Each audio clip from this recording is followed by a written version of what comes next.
Dana artinya memberi.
Jadi kalau ibu bapak dana itu dimulai dari ada niat untuk memberi. Jadi niat untuk memberi itu sebutannya dana. Barang-barang yang diberikan itu juga sebutannya juga dana. Makanya seseorang bisa dana kalau seseorang punya niat untuk memberi dan ada barang yang diberikan. Yang menjadi pertanyaan adalah, apakah berdana itu wajib? Kalau ibu bapak di dalam samsara ini mengharapkan kesejahteraan, mengharapkan kebahagiaan, wajib hukumnya berdana. Balik, bukankah berdana itu sukarela? Sukarela itu nominalnya. Jadi kalau Anda berdana, yang sukarela itu adalah nominalnya. Yang sukarela adalah barang-barang yang diberikan. Tetapi dana merupakan hal yang wajib menjadi bagian dari kebahagiaan dan kesejahteraan. Maka dikatakan bahwasanya jika kita mengharapkan pahala yang besar berupa kebahagiaan, maka dana yang kita berikan hendaknya dilandasi dengan sila, samadhi, dan dhamma. Jadi kalau seseorang itu memberi yang dilandasi dengan sila, samadhi, dan dhamma, maka dana yang diberikan itu memiliki pahala yang besar. Buahnya apa? Kebahagiaan dan kesejahteraan. Tidak hanya untuk memperoleh kebahagiaan dan kesejahteraan itu wajib dana. Bahkan untuk menjadi seorang sama Buddha itu pun juga wajib menyempurnakan dana parami. Di dalam 10 parami yang disempurnakan oleh Bodhisattva, di dalamnya wajib adanya dana parami.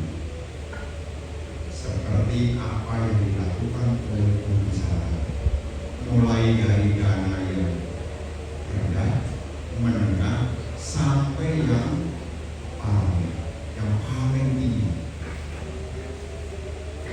Maka kalau kita umat Buddha ditanya, apakah berdana itu wajib? Tentu kita dengan mudah menjawabnya wajib.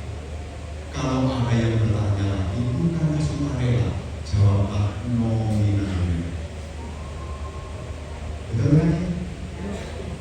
Kenapa kita mesti menanam berupa kewajiban berdana? Karena dalam samsara ini kita mengharapkan yaitu kebahagiaan dan kesejahteraan.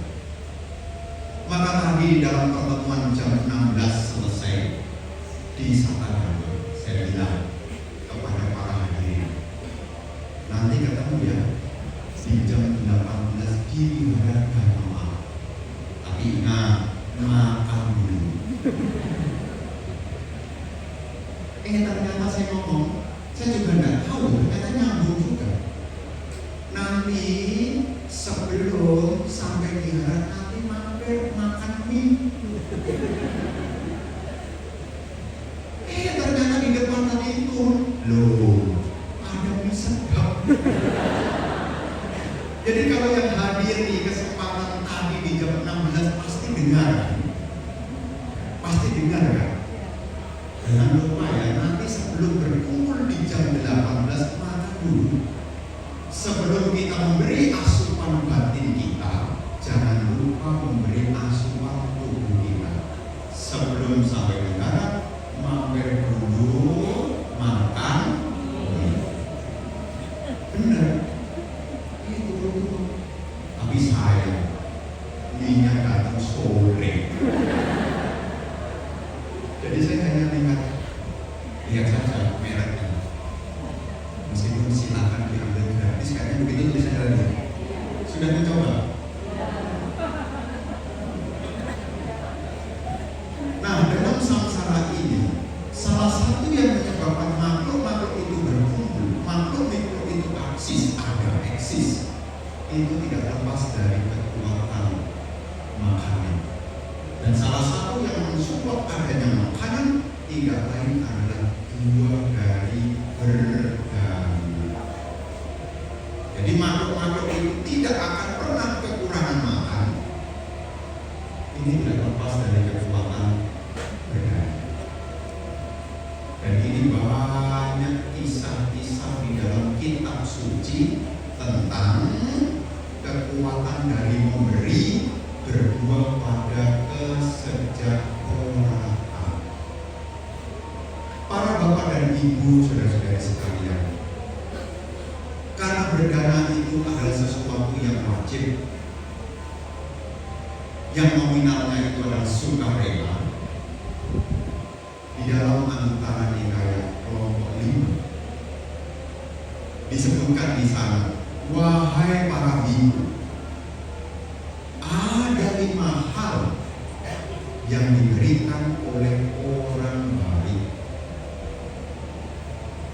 Pancamani bikawe sapurisa danami.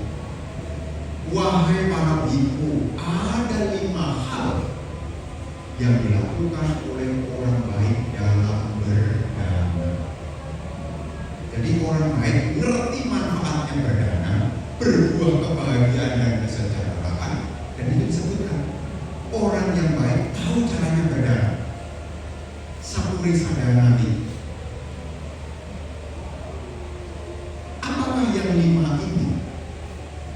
Kata mani pancami. Apakah yang 5 ini? Di situ disebutkan yang pertama, orang yang baik dia berdana dengan sadaya danang beti. Apa itu sadaya danang beti? Ia memberi dengan keyakinan. Jadi orang yang baik dia memberi dengan keyakinan.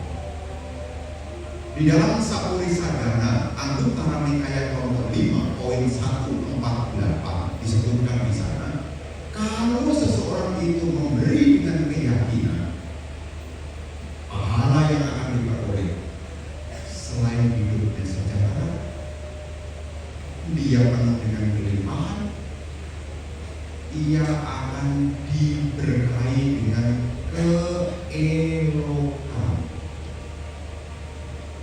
Jadi kalau ibu bapak, ini kan pertemuan hari ke-21, jadi di tengah-tengahnya total kan ada 43 total. Kalau hadir ini, kalau hadir terus, ini kan masih ada sisanya. Nah, yang bisa kita upayakan sebagai orang yang baik, ibu bapak adalah orang yang baik, orang yang baik.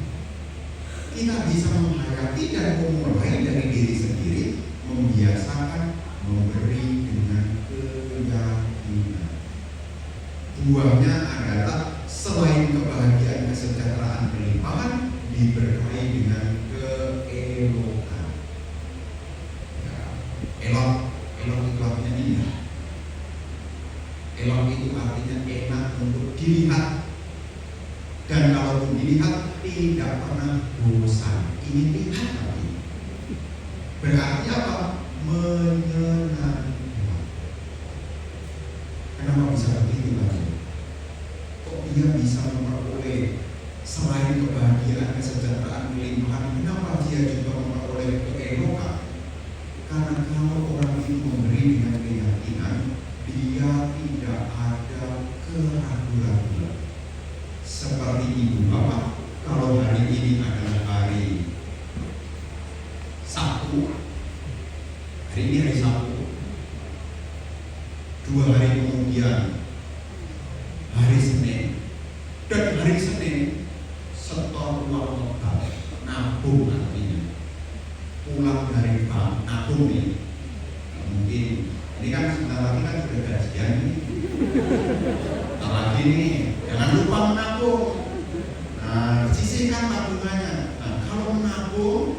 kemudian cara manual yaitu di print dan nominalnya itu makin hari makin tambah. Kira-kira wajahnya bagaimana? Sumringah. Bagaimana ceritanya? Sumringah. Kalau di print saldonya itu besar, kira-kira keluar dari bank, bagaimana wajahnya dia? Misalnya print 1,2.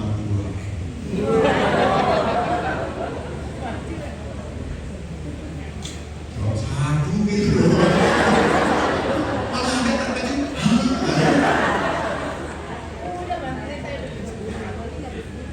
Berarti tidak ada segitu ya guys ya. Jadi kalau memang sudah, jadi keluarnya dengan wajah yang sumringah, senyumnya juga lebar. Kenapa? Karena saldonya tebal. Kasih tukang parkir. Makasih bos. Kenapa wajahnya enak dilihat? Karena dia sudah yakin bahwasanya nominalnya jelas. Kalau nominalnya tidak jelas, makin hari makin menyusut, makin hari ngeprint 1,2, nolnya makin hilang. Wajahnya bagaimana? Berselidah. Maka orang yang memberi dengan kenyataan, dia tahu apa yang ditanam akan kembali pada dirinya. Dan apa yang diberikan itu adalah bibitnya. Karena dikatakan tidak ada yang selain disebut bibit selain perbuatan kita. Kama yoni, kita lahir dari perbuatan kita. Kama dayaga, kita mewarisi perbuatan kita. Dan salah satu perbuatan yang bisa kita lakukan adalah dana. Salah satunya bukan satu-satunya. Makanya kalau orang itu berdana dengan keyakinan, wajar saja kalau ia jadi enak di, apalagi dengan usul. Dan dilatih di setiap sanggadangan ini 43 pertemuan bakal itu kan sudah dilatih untuk sadaya ima yang bante jiwarani sapariwarani, apalagi sambil diresapi saat membaca kira-kira tenang atau tidak? Ima yang bante jiwarani sapariwarani ibu sangga saono jayama. Saking semangatnya bante yang mengucapkan sadu juga ikut sadu. Saking yakinnya, ya, saking yakinnya. Jadi yang pertama yang dilakukan oleh orang yang bijaksana, orang yang baik saat riset itu berdana dengan keyakinan. Landasannya apa? Apa yang kita tanam itulah yang akan kita petik. Sehingga apa? Efek dari kalau kita banyak menanam kayak petani, lihat kebun. Kalau dia lihat macam-macam, ada yang ini, ada yang itu. Ya. Dulu kan waktu kita sekolah kan labu itu kan dari zaman saya kecil juga, lihat kebun itu. Nah, lalu sekarang masih ada nggak sih?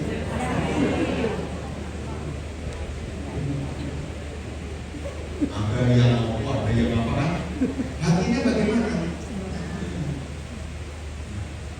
Jadi yang pertama yang mesti kita upayakan, nanti masih ada pertemuan sisa berikutnya kan masih panjang nih baru tengah-tengah nih, berdana dengan keyakinan. Yang kedua,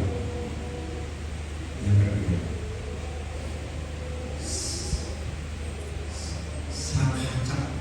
Setelah sadaya, nomor 2 adalah sakacak dana deti. Sakacak dana deti adalah orang baik. Dia berdana dengan hormat. Berdana dengan hormat. Jadi ketika Anda mempersembahkan dengan ada sikap hormat, yaitu beranjali, bukan berarti Anda jadi orang yang rendah, bukan. Kadang-kadang di antara kita karena tidak mendengar dhamma, untuk menekuk kaki itu sulit sekali, meskipun tidak sakit kaki. Untuk menekuk kepala sangat sulit sekali, meskipun tidak sakit kepala. Tetapi kalau diomongkan pahalanya, ketika seseorang itu memberi dengan hormat, apa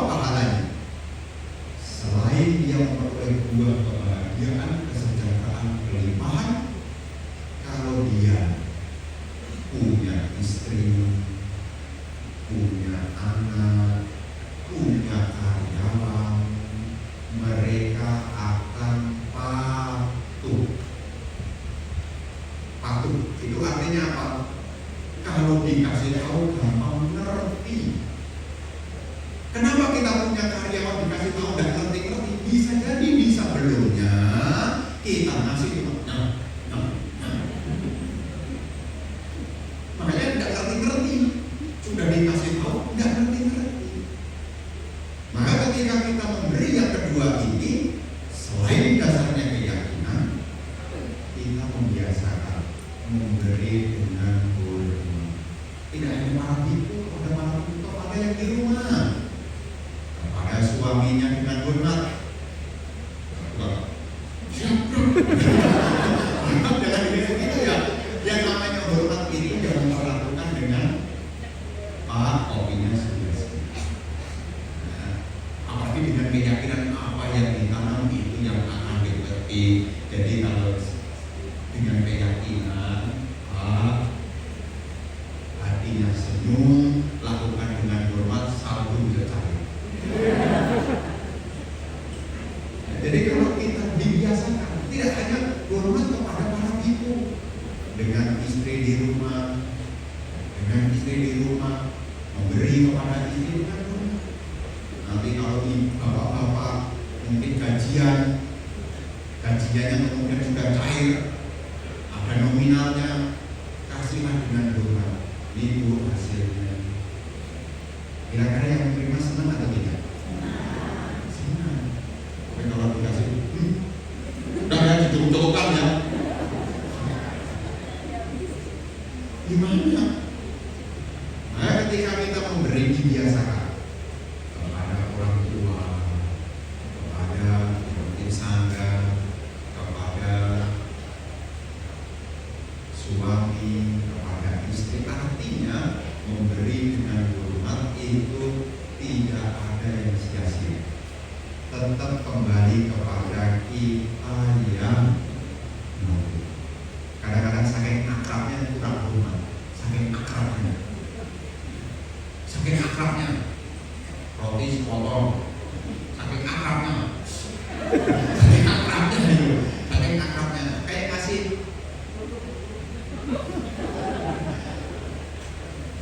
saking akrabnya. Kalau suasana hati dia itu nyaman, tidak jadi masalah.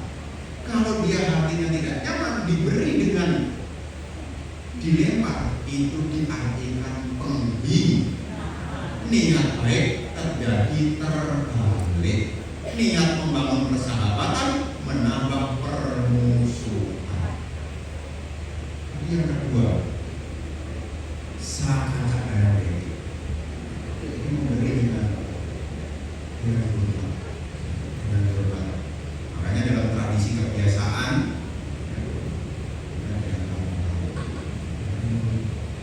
karena kebiasaan kita hormat kan salah satunya dari tidak mesti namaskar. Semalam itu ada kejadian yang lucu. Namaskaranya itu pertama 3 kali. Petugasnya bilang namaskaranya 1 kali. Setelah dia namaskar 3 kali, tambahin lagi 1 kali.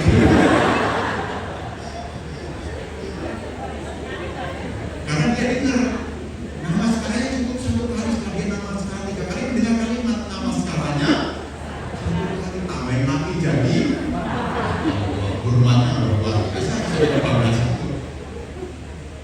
Itu akan terjadi. Bisa jadi dia jarang-jarang mengira, tapi bagus juga dia masih ingat masih ingat. Yang mereka mau baik, tidak kelaparan kembali. Karena dia masih ingat berjalan. Yang ketiga, ini akan lebih sedikit. Yang ketiga, kalena dan dewi. Kalena dengan waktu. Kalena dengan waktu. Ketika ia memberi, dia berusaha dengan waktu yang tepat. Jadi dia memberi dengan waktu yang tepat. Jadi dia bisa membaca situasi dan kondisi. Ini dia butuh apa, maka dia juga cepat tanggap sesuai dengan yang dibutuhkan waktunya. Disebutkan di sana kalau ada orang kedinginan, waktu yang tepat kasih. Kalau orang sedang kelaparan, waktu yang tepat kasih. Kalau ada orang sedang putus asa, Waktu yang tepat kasih pendampingan supaya tidak merasa sendirinya. Apa pahalanya kalau kita memberi waktu dengan pertimbangan waktu yang tepat? Disebutkan di dalam 1 Sadara Surat itu, selain dia memperoleh buah yaitu kebahagiaan dan kesejahteraan kelimpahan, apa yang didoakan, apa yang dicita-citakan akan hadir tepat waktu. Dia berdoanya semoga sekarang, besok langsung cair.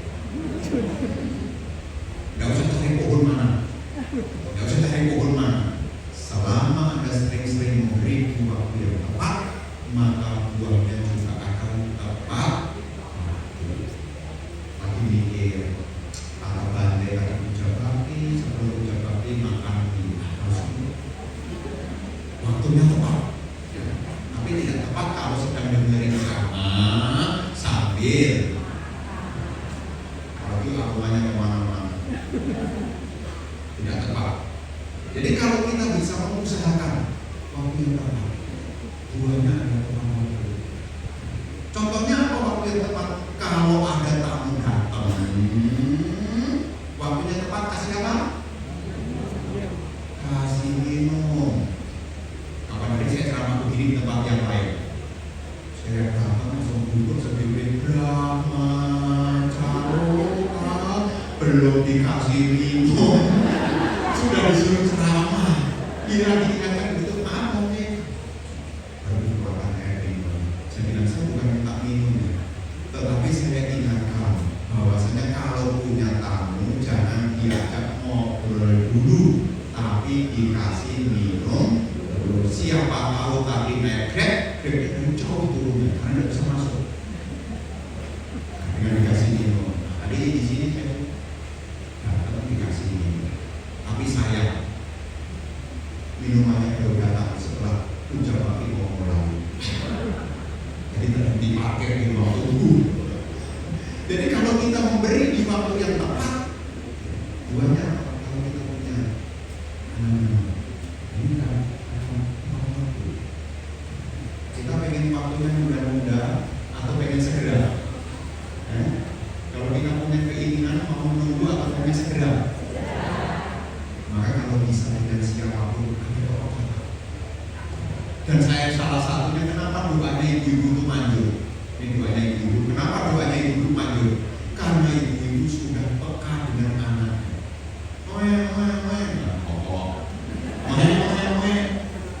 Sudah susu, tak makan. Makanya doanya ibu-ibu tertakut. Kalau tidak tertakut ya menjadi bapaknya. Karena bapaknya menjadi dewa pengampunnya. Pak, ini berasnya habis Pak. Bapaknya mundur. Ada besok. Kenapa selalu bisa hadir di waktu yang tepat? Karena pertimbangan ketika memberi juga bisa melihat situasi dan kondisi. Kalau tamunya datang dikasih suhu. Nah, kalau Anda datang ke puskesmas tidak ada kecukupan maupun kiranya untuk lapor ke saya. Bagaimana suhuannya? Supaya apa? Saya pun juga memperoleh pahala yang sama. Kalau saya punya wish, punya keinginan, punya harapan, buahnya juga waktu yang tepat. Jadi memberi waktu yang tepat. Ini pertimbangan oleh satu risiko. Yang ketiga, yang keempat, saya lihat waktu. Yang keempat, anugerah kita cita, anugerah kita cita dan dewi, anugerah kita cita dan dewi, anugerah yang melimpah. Kita itu kasih, cita itu pikiran. Jadi orang yang baik dia memberi dengan penuh kasih, yang diterjemahkan sebagai memberi dengan ikhlas. Bahasa palinya anugahita cita, anugahita cita danan deti. Ia memberi dengan penuh kasih. Ya seperti ibu kan penuh kasih. Ibu kalau memberi kepada anaknya kan penuh kasih, penuh kasih. Yang seringkali diterjemahkan sebagai berilah dengan ikhlas. Ikhlas itu artinya lega. Makanya tidak ada ceritanya kan ibu-ibu kasih makan ke anaknya ngomong, ini daging sepotong 2.500, ini nasi ini 1 cendol ini 2.500. Jadi hari ini kamu utang sekali makan 15.000 catat. Apakah begitu? Sudah mau dimakan hatinya itu bagaimana? Bahagia. Kenapa ibu memberi dengan bahagia? Karena saat ia mempersiapkan dengan hati yang ikhlas. Apa pahalanya Bante? Kalau seseorang yang memberi dengan ikhlas dengan penuh kasih, disebutkan di sana, lalu kita cita ganang deti. Selain ia memperoleh kesejahteraan, kebahagiaan dan kelimpahan, ia bisa menikmati tali kesenangan. Artinya apa? Dia punya bisa menikmati. Contohnya punya TV bisa nonton, punya rumah bisa tinggalin, punya motor bisa naikin, punya makanan bisa makan. Maka di antara kita kadang-kadang memberi, kadang-kadang ikhlas, kadang-kadang tidak, kadang-kadang ikhlas, kadang-kadang tidak, kadang-kadang penuh kasih, kadang-kadang kasihan. Makanya ketika kita menerima apapun, tidak semuanya bisa dinikmati. Contoh salah satu karma baik atau karma buruk saya tidak tahu. Salah satu contohnya adalah ketika menjenguk orang sakit. Saat menjenguk orang sakit, termasuk saya waktu diajak menjenguk orang sakit, teman-teman datang bawa namanya buah, ada banana, ada pisang. Terus saya kan banana apa sih? Saya pakai kasih pisang, kasih apa dibungkus tapi. Sedangkan yang sakit makan dari rumah sakit dan bantuan selang. Kira-kira ini karma baik atau karma buruk coba? Sekali lagi pertanyaannya, ketika kita melihat orang sakit, ada orang kasih roti, rotinya itu tulisannya kebanggaan daging serpong. Biasanya kan saya baca dulu, saya baca apa ini, dikasih apa saja nih, kebanggaan daging ada gitu ya kayaknya. Terus pisang hati-hati. Sedangkan yang sakit itu cuma ya kita ngomongin orang yang tidak apa-apa lah malam-malam lah. Kira-kira karma baik atau karma buruk? Karma baik, berbuat tetapi dulu waktu memberi tidak ikhlas, makanya tidak bisa menikmati. Kalau ikhlas, makanya dapat bisa menikmati. Contoh bisa menikmati apa? Ditraktir orang. Itu karma baik, berdua bisa menikmati. Kenapa Anda bisa menikmati? Karena sebelumnya Anda sudah sering memberi dengan hati ikhlas. Apalagi sering-sering. Dulunya kalau Anda sering memberi dengan ikhlas, Anda bisa menikmati. Tapi kalau kita setelah memberi misal kebanyakan ya, survei udah dimakan ya. Siapa nih yang punya kebiasaan begitu sudah ada mie, ada, ya temanya kan mie malam ini. sudah kasih mie, kemudian dilihat, Bante, mie saya tidak dimakan. Sudah didanyakan. Tolong jangan dipertanyakan. Siapa tahu Bantenya sedang revisitnya kemarin. Dia boleh makan yang banyak mengandung jadi Anda maklum. Tapi jangan kemudian habis besok lagi, habis besok lagi, habis besok lagi. Wah ini tidak sehat juga kalau terus gitu. Nanti nanti sukanya mie terus. Kau juga lama-lama. Jadi ketika Anda memberi, yang keempat dengan anugerah yang cinta, dengan pikiran yang kasih. Pahalanya apa? Ketika kita memperoleh, kita bisa menikmati.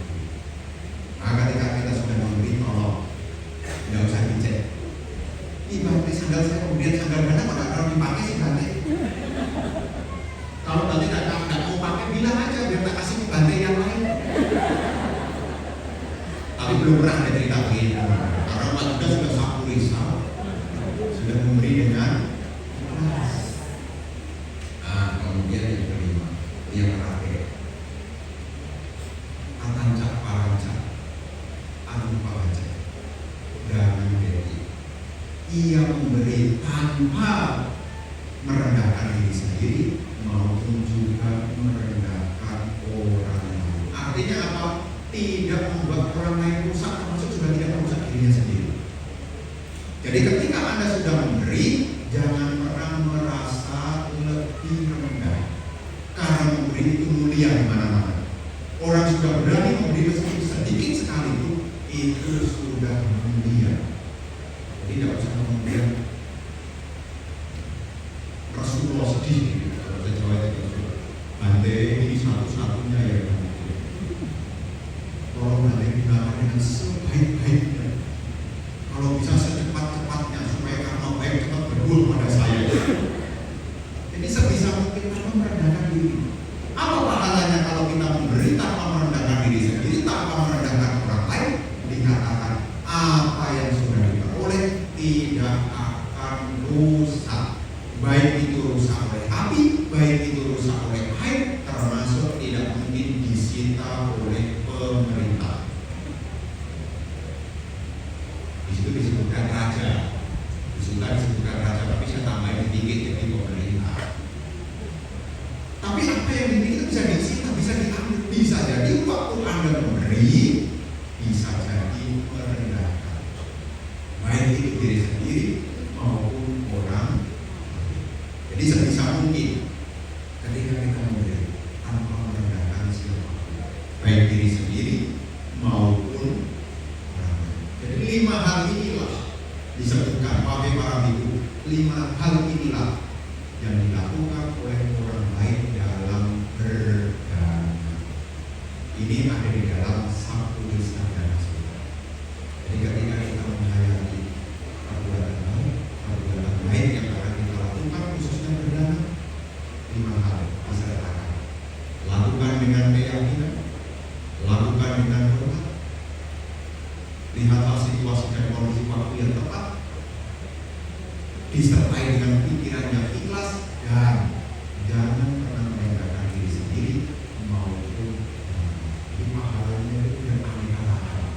Selain pahalanya kelimpahan berbagai kesejahteraan, Anda akan memperoleh keelokan, memperoleh kepatuhan, memperoleh waktu yang tepat, memperoleh kenikmatan, termasuk juga apa yang didapat tidak cepat hilang. Jadi inilah 5 hal yang ingin saya sampaikan di pertemuan kali ini. Nanti di pertemuan berikutnya adalah 8 berikutnya. Nggak tahu kapan, pokoknya nanti aja. Karena masih ada episode berikutnya. Nah, sebelum hari ini tadi kita siang tadi tentang mantap. Tapi ada tidak akhirnya. Udah apa? Yang penting hari ini 5 hal. Sekali mengingat untuk setiap kali kita berdoa.